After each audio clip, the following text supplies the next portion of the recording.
All right, I'm joined once again by U.S. Representative Wesley Hunt, candidate in this Republican primary, a very contentious Republican primary. Yeah. Early voting has started. First, just give an update. Where does this campaign stand? I think we're doing very well. We're in very good shape. I've had over 40 events over the course of the past month and a half, so we've been working pretty hard. We're just swinging around Texas, and we're finding out exactly what the voters want, what they're looking for, and what I hear over and over again is this: Wesley, thank you so much for giving us another option. Wesley, thank you so much for your youth, and most importantly, thank you so much for committing to term limits. Thank you so much for doing 12 years, because the United States Senate is not a retirement community. So the fact that I have committed 2 years, 12 years to a lot of people around Texas, they love hearing that, and I'm going to stick to it. Speaking of trying to talk to voters about what they want, I know you've been railing on Cornyn. There's a large anti-Cornyn contingent among the base. There's also a contingent of anti-Paxton supporters worried about his personal baggage. Doesn't seem to be a lot of personal attacks to you. How are you trying to navigate that lane to let people know, hey, there's a third option if you're not familiar with any of these other two candidates? Well, I think that's also why we're surging in the polls, and there's a reason why that they're now spending millions of dollars against me, is because people are finding out about my message. I'm someone that outperforms both of them in the general election. I was the first person in the country to endorse President Trump. I was also one of President Trump's top surrogate on this last run. I'm America first. I'm young. I can win the primary and win the general, and it won't cost us a dime. And when people start to hear about the $85 to $90 million that John Cornyn has already spent on this race, I mean, that's a Powerball ticket that's already been spent in this race. They're looking for alternatives. You know, when I got in this race, there's a reason why it was 15, 20. I've seen numbers of 22% of the people that were undecided. John Cornyn first got elected to the judgeship when I was 11 months old. He's been in the Senate for 24 years. Even Ken Paxton is a career politician. And you mean to tell me that after all of that, these guys have been around for a combined 60 years, they're still 20% undecided? The people of Texas were looking for an alternative, and I think I'm that guy. So, speaking of being one of the first people in the country to come out in support of President Trump. Yeah, the first. President Trump came out recently. They asked him about this race right before early voting opened, and he kind of sounded like someone who has to choose between his kids. You know, he was like, I love them all. Whichever one you choose is a great representative for the state of Texas. Sure. It's kind of a triple endorsement. What were your thoughts on how President Trump has weighed in here? That's a beautiful thing. Because if you think about it, John Cornyn is one of two Republican incumbents in the entire country that the president has not endorsed. If the president had endorsed somebody else in this race, there would be no lane for me. And I'm somebody that's very loyal to him. He's been very good to me and my family. If he would have made an endorsement for 9 months before I waited to get in this race, there would be no lane for me. So the fact that he has chosen to stay out of it means this: he is trusting the people of Texas to decide. You have to earn the vote of the people of Texas, as I have done by actually running a campaign and traveling around the entire state. And then once you do that, once you earn the support of the people of Texas, then I believe he may weigh in. Now, at the end of the day, I'd never speak for President Trump, but by him staying out of this race means he wants to see how it plays out, and may the best man win. And the best man is going to be who the people of Texas decide. So when we last talked last month, 2 days later, you had to rush over to D.C. to cast the tie-breaking vote. Sure. It's been the other campaign's main contention with you is missing votes. I've seen this negative attack ad that's been going up against you, Mr. No-Show. What's your response to these claims? Well, my response to that is actually very simple. For the past few months, I've been barnstorming Texas to actually get in front of the Texas voter to term limit a 24-year incumbent. And do you know how many times I get asked about how many votes I've missed when I'm traveling around Texas? Zero. Because people are sick and tired of 24-year incumbents and lifelong politicians that have gotten us in a very bad position, and they're looking for new blood. Do you know how many votes J.D. Vance missed when he was tapped to be the vice president? All of them. And do you know why? Because at some point, people realize that we cannot have Kamala Harris and walls. Well, people feel the same way about John Cornyn. And so I'm going to be there when the speaker calls me. I'm going to be there when President Trump calls me, which has been twice. Got on the plane, cast my vote. But it's not about the votes that you miss. It's about the votes that you take. And I can assure you that I will not take a vote to co-author gun control legislation in Texas as John Cornyn did. I wish he would have missed that vote. And I know when we talked back in December, you talked about missing some votes because one of your children was in the NICU. When I first got in Congress, When you first got in Congress. The Daily Mail put together an article trying to push back on that narrative. Have you gotten a chance to read that article and have any response to it? Absolutely not, because I know the truth.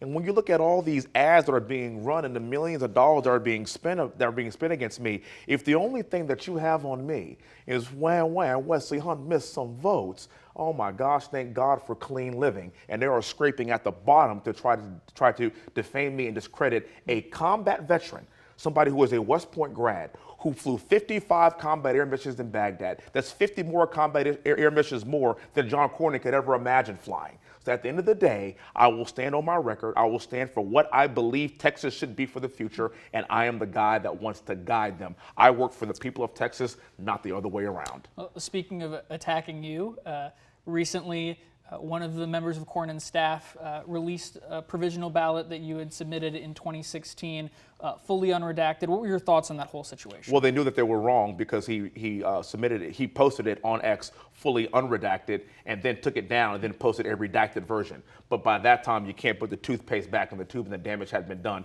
So I've pressed charges against him. Because this is a very dangerous time that we live in. Our president was shot and there was another assassination attempt on him. Charlie Kirk was shot and murdered, and we're living in very contentious times. So as a United States Congressman and as a combat veteran, I will always protect my family, and that put my family in danger, and it won't happen again. I was curious about this because I don't want to dox you as well. That your address was on there. Are you worried about people coming to your house, and is that somewhere you still live? I'm taking care of it. Wow. I'm taking care of it. Thank you for asking. Yeah, I wanted to also kind of ask you, well, as the time has gone on, and now it's time to start looking at some of these policies, what are some of the big ticket items that you would take in to the United States Senate on day one? Well, you know, Texas is the energy capital of the world, and what we need is an energy senator of the world. And as a congressman, I have the entire energy corridor from Houston in my district. The number one economy driver in Texas is energy, and it is oil and gas. And there's a void that needs to be filled there. So I want to step into the halls of the Senate and ensure that the number 8 economy in the entire world, which is what? Texas. Number 9 is actually the country of Russia. We have the 8th largest GDP in the world because of energy and oil and gas. I want to make sure that we keep regulations low. That's going to keep your costs down. And I want to lead from the front when it comes to innovation, when it comes to reducing regulation and allowing us, as President Trump would say, to drill, baby, drill. But as I would say, to unleash American energy. I was curious. Obviously, you guys have gone hard against Cornyn multiple times about his age, wanting to term limit him, wanting to retire him. Not so much on Paxton, who by all the polls seems to be the front runner in this race. Mm-hmm. Why have you focused most of those attacks on Cornyn and stayed away from Paxton, who has plenty of reasons to try to attack him? Well, because I don't want Paxton's job. I want Cornyn's job. That's who I want to replace. And then also, it's not my job to get in the mud and talk about somebody else's proclivities. I'll let John Cornyn get in the mud and do that. I'd rather talk about what I am going to do for Texas, why my service matters, why I'm somebody that's willing to die for my country. I come from a military family with 60 years of military service in my family. My brother, sister, and I are all West Point graduates. I want to talk about those values that got us here as a country. I am not going to mudsling and talk about somebody's personal issues. I think that's ridiculous. What I have heard, though, on the campaign trail is a woman approached me and she said, you know, I'm going to vote for you, Wesley, and here's why. I'm on the fence between you and General Paxton. But I will tell you, General Paxton is going to qualify for Social Security in the next few years. And then this is a 6-year term, and then he'll be in his 70s, and we're back to square one. The fact that you are young and you want to get into this fight right now because you are one of the most conservative members of Congress and the entire Texas delegation, we know that you'll be around for the next 12 years because you want to term limit yourself. I'm choosing you because I know you're giving your best years back to this country. You know, on the other side of the aisle, there's a lot of media attention coming in to the Democrats, specifically a lot of media attention for a race that they haven't won in decades.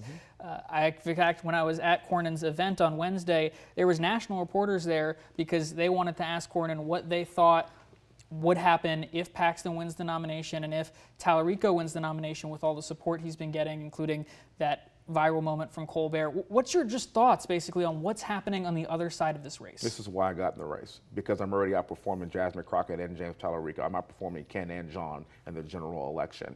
See, if I'm in the general election, when I'm in the general election, we're not going to have a problem because I'm going to be able to match their energy.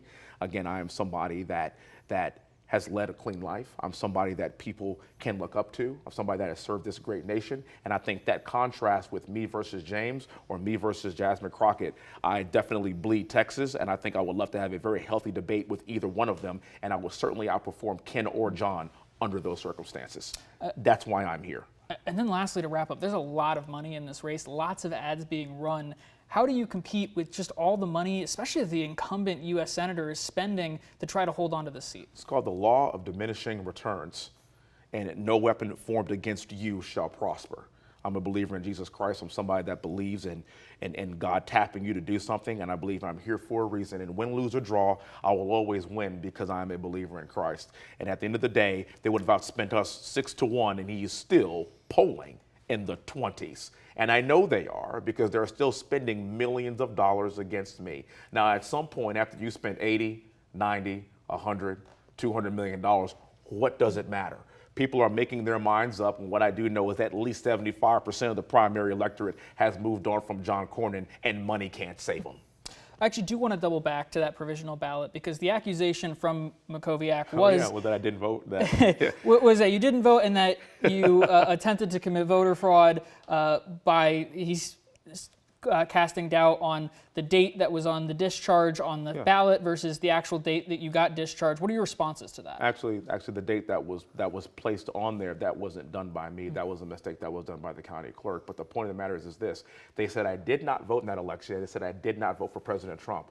Not only did I vote in that election, I also voted for President Trump. And so they tried to say that I voted for Hillary Clinton. I have proof that I did not, and now they have to reconcile that. I voted for President Trump in 2016. I was on a ballot with him, and he endorsed me in my first congressional run in 2020, and I was the first person to endorse President Trump in 2024. Now, how you like them apples? Now, when you watch TV, you would think to myself that I'm a flaming Democrat that voted for Hillary Clinton and voted for Barack Obama. That is also not true. I voted for Hillary Clinton in 2008 during Operation Chaos. That's been very well documented. And then I voted for John McCain after that because I voted for the war hero. Now, obviously, from a political standpoint, we kind of went different ways, but I certainly chose him over Barack Obama. These are the lies that are being told about me on TV, and the good thing is this: they're raising my name ID, and people are seeing right through it. Yeah, what are your thoughts on the fact that this attack line seems to insinuate that you're some closeted Democrat who's going to go to Washington and take your 6-year term and start to vote against Republican priorities? I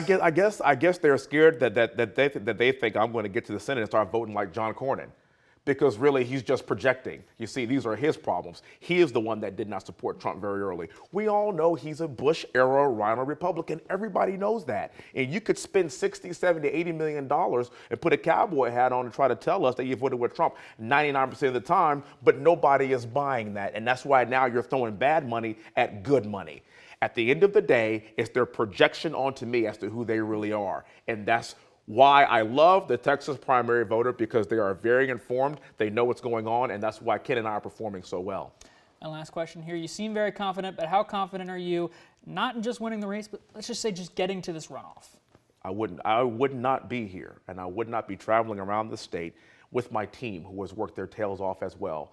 I'm going to be in a different city every day for the next 12 days, as I have been for the past 40 days. At the end of the day, this is about hard work, grit, determination. You have to earn everything in this country, as I have earned everything in my life.